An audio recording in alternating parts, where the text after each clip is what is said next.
தீத்து. இந்த நிருபத்தை நீங்கள் வேதாகமத்தில் படிப்பதற்கு முன்பாக இதன் பின்னணி, வரலாற்று சூழ்நிலை, எழுதியவர், எழுதப்பட்ட சூழ்நிலை, எழுதப்பட்ட காலம், எழுதப்பட்ட நோக்கம், இதன் உள்ளடக்கத்தை பற்றிய ஒரு கண்ணோட்டம், இதில் வலியுறுத்தப்படும் காரியங்கள் மற்றும் சிறப்பம்சங்கள் பற்றி தெரிந்து கொள்ளலாம். இதை பார்த்துவிட்டு இந்த நிருபத்தை நீங்கள் பைபிளில் வாசிக்கும் போது இன்னும் ஆழமாக தேவனுடைய வார்த்தையின் சத்தியங்களை தெளிவாக, எளிதாக புரிந்து கொள்ள முடியும். ஒருவேளை நமது சேனல் நோட்டிபிகேஷன்ஸ் உங்களுக்கு வரவில்லை என்றால் பெல் பட்டனை கிளிக் செய்து ஆல் என்கின்ற ஆப்ஷனை செலக்ட் செய்து கொள்ளுங்கள். நமது பைபிள் விஸ்டம் தமிழ் வாட்ஸ்அப் சேனலின் லிங்க் டிஸ்கிரிப்ஷனில் இருக்கின்றது, கிளிக் செய்து இணைந்து கொள்ளுங்கள். இந்த நிருபத்தை எழுதியவர் அப்போஸ்தலனாகிய பவுல். இதன் மைய கருத்து நற்போதனைகளும் நற்கிரியைகளும். எழுதப்பட்ட காலம் கிபி 65. முதலாவதாக இந்த புஸ்தகத்தின் பின்னணி பற்றி பார்க்கலாம். தீமோத்தேயுவுக்கு எழுதப்பட்ட 2 நிருபங்களைப் போல தீத்துவுக்கு எழுதின நிருபமும் அப்போஸ்தலனாகிய பவுலினால் தனக்கு பிரியமான இளைஞனாகிய ஒரு ஊழியக்காரனுக்கு எழுதப்பட்ட ஒரு நிருபமாகும். இது ஒரு போதகருக்கான கடிதம் என்றும் அழைக்கப்படுகின்றது. இது திருச்சபை ஒழுங்கை பற்றியும் ஊழியத்தை பற்றியும் எடுத்து கூறுகின்றது. இந்த தீத்து என்பவர் புறஜாதியினராக இருந்து பின்பு இயேசு கிறிஸ்துவை ஏற்றுக்கொண்டு மனம் திரும்பியவர் என்று கலாத்தியர் 2:3 வசனத்தின் மூலம் அறிந்து கொள்ள முடிகின்றது. அப்போஸ்தல ஊழியத்தில் தீத்து பவுலுக்கு மிகவும் நெருங்கிய உதவியாளராக இருந்தார். அப்போஸ்தலர்களுடைய நடபடிகளில் இவருடைய பெயர் குறிப்பிடாமல் இருந்த போதிலும் கூட இவர் ஒருவேளை லூக்காவின் சகோதரராக இருந்திருக்கலாம் என்று கருதப்படுகின்றது. தீத்துவுக்கும் பவுலுக்கும் இருந்த நெருங்கிய தொடர்பு சில சந்தர்ப்பங்களில் இருந்து தெரிய வருகின்றது. அது என்னவென்றால், முதலாவதாக பவுலின் நிருபங்களில் 13 இடங்களில் தீத்துவை பற்றி அவர் குறிப்பிட்டிருக்கின்றார். இரண்டாவதாக, தீத்து பவுலினால் மனம் திரும்புதலுக்கு உட்பட்டவர், பவுலுக்கு உத்தம குமாரனாக இருந்தவர் என்று 1:1 வசனத்தின் மூலம் அறிந்து கொள்கின்றோம். தீமோத்தேயுவை போல இவரும் பவுலுக்கு நெருங்கிய நண்பராக இருந்தார், உத்தம உடன் ஊழியராகவும் திகழ்ந்தார். இதை 2 கொரிந்தியர் 8:23 வசனத்தின் மூலம் அறிந்து கொள்ள முடியும். மூன்றாவதாக, பவுலின் 3வது சுவிசேஷ பயணத்தின் போது பவுலின் பிரதிநிதியாக கொரிந்து பட்டணத்திற்கு தீத்து அனுப்பப்பட்டார் என்று 2 கொரிந்தியர் இந்த வசனங்களின் மூலம் அறிந்து கொள்கின்றோம். நான்காவதாக, கிரேத்தா தீவில் பவுலுடன் உடன் ஊழியராக தீத்து ஊழியம் செய்ததை 1:5 வசனத்தின் மூலம் அறிந்து கொள்கின்றோம்.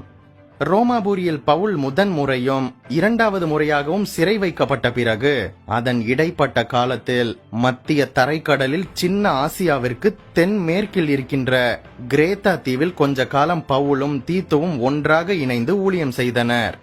பவுல் மக்கதோனியாவுக்கு சென்ற பின்பு தீத்து கிரேத்தா தீவில் தொடர்ந்து ஊழியம் செய்யும்படி நியமிக்கப்பட்டதை தீத்து 1:5 வசனத்திலும் 1 தீமோத்தேயு 1:3 வசனத்தின் மூலம் அறிந்து கொள்ள முடிகின்றது. இந்த சம்பவங்கள் நடந்த சில காலத்திற்கு பிறகு பவுல் இந்த நிருபத்தை தீத்துவுக்கு எழுதுகின்றார். அங்கே பவுலும் தீத்துவும் சேர்ந்து ஆரம்பித்த இந்த ஊழியத்தை வெற்றிகரமாக செய்து முடிக்கும்படியாக அறிவுரைகளை வழங்குகின்றார். கிரேத்தா தீவு வழியாக பயணம் செய்த சேனா, அப்பல்லோ ஆகியோரிடம் இந்த நிருபத்தை பவுல் கொடுத்து அனுப்பியிருக்க வேண்டும் என்று தீத்து 3:13 வசனத்தின் மூலம் தெரிந்து கொள்ள முடிகின்றது. இந்த கிரேத்தா தீவில் ஊழியம் செய்ய அர்த்தேமாவையாவது திதிக்குவையாவது தீத்துவுக்கு பதிலாக அனுப்ப பவுல் திட்டமிட்டதாக இந்த கடிதம் தெரிவிக்கின்றது. அப்படி அவர்கள் சென்று சேர்ந்ததும் தீத்து அங்கிருந்து புறப்பட்டுவிட்டு கிரேக்க நாட்டில் இருக்கின்ற நிக்கப்போலிக்கு சென்று பவுலுடன் சேர்ந்து கொள்ள வேண்டும். அங்கே மழைக்காலத்தில் தங்கியிருக்கும்படியாக பவுல் விரும்பினார் என்று தீத்து 3:12 வசனத்தின் மூலம் தெரிந்து கொள்கின்றோம். இந்த திட்டம் வெற்றிகரமாக நிறைவேறியும் முடிந்தது. ஏனென்றால் இதற்கு பின்பாக தீத்து என்பவர் தல்மாத்தியா நாட்டுக்கு, அதாவது இப்போது இருக்கின்ற யூகோஸ்லோவியா என்கின்ற பட்டணத்திற்கு அவர் அனுப்பப்பட்டதாக 2 தீமோத்தேயு 4:10 வசனத்தின் மூலம் நாம் அறிந்து கொள்ள முடியும். அடுத்ததாக இந்த கடிதம் எழுதப்பட்ட நோக்கம் பற்றி பார்க்கலாம். தீத்துவின் ஊழியத்தில் அவர் கடைபிடிக்க வேண்டிய அறிவுரைகளை கொடுப்பதற்காக பவுல் இந்த நிருபத்தை எழுதுகின்றார். முதலாவதாக, கிரேத்தா தீவின் திருச்சபைகளில் பவுல் முடிக்காமல் விட்டு சென்ற வேலைகளை முடிக்கவும் மூப்பர்களை நியமிக்கவும் இந்த கடிதத்தை எழுதியிருக்கின்றார் என்று 1:5 வசனத்தின் மூலம் அறிந்து கொள்கின்றோம். இரண்டாவதாக, திருச்சபைகள் விசுவாசத்திலும் சத்தியத்தை பற்றிய அறிவிலும் தேவபக்தியுள்ள வாழ்க்கை வாழ்வதில் வளர்ச்சியடைய உதவி செய்யவும் இந்த கடிதத்தை எழுதுகின்றார். மூன்றாவதாக, கள்ள போதகர்களின் வாயை அடைக்க இந்த கடிதத்தை எழுதுகின்றார் என்று 1:11 வசனம் சொல்கின்றது. நான்காவதாக, கிரேத்தா தீவுக்கு அர்த்தேமா மற்றும் திதிக்கு என்பவர்கள் வந்து பொறுப்பேற்றுக் கொண்டதும் தீத்து வந்து பவுலுடன் சேர்ந்து கொள்ளுமாறு அழைப்பு விடுவிப்பதையும் 3:12 வசனத்தின் மூலம் அறிந்து கொள்கின்றோம். அதுபோக தீத்துவுக்கு பல அறிவுரைகளும் வழங்கப்பட்டது. அடுத்ததாக இந்த கடிதத்தின் ஒரு கண்ணோட்டம் பற்றி பார்க்கலாம். 4 முக்கிய பிரச்சனைகளை குறித்து பவுல் இந்த கடிதத்தில் எழுதுகின்றார். முதலாவதாக, திருச்சபைகளில் மூப்பர்களாகவோ அல்லது கண்காணிகளாகவோ நியமிக்கப்பட வேண்டியவர்களில் இருக்க வேண்டிய ஆவிக்குரிய தகுதிகளையும் குணநலன்களையும் பற்றி பவுல் தீத்துவுக்கு தெளிவான அறிவுரைகளை கூறுகின்றார்.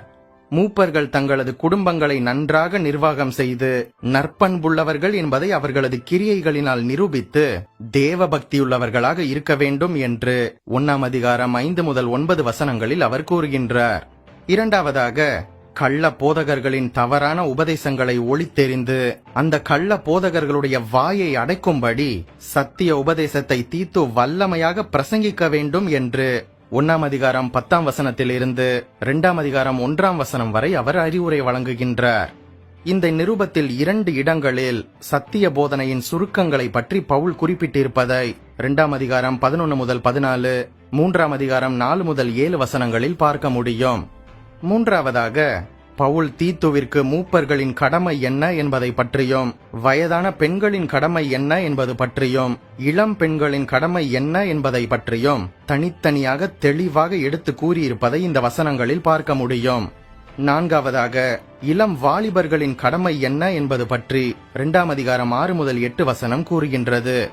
ஐந்தாவதாக, அடிமைகளின் கடமை என்ன என்பது பற்றி 2 அதிகாரம் 9-10 வசனங்களில் பார்க்கின்றோம்.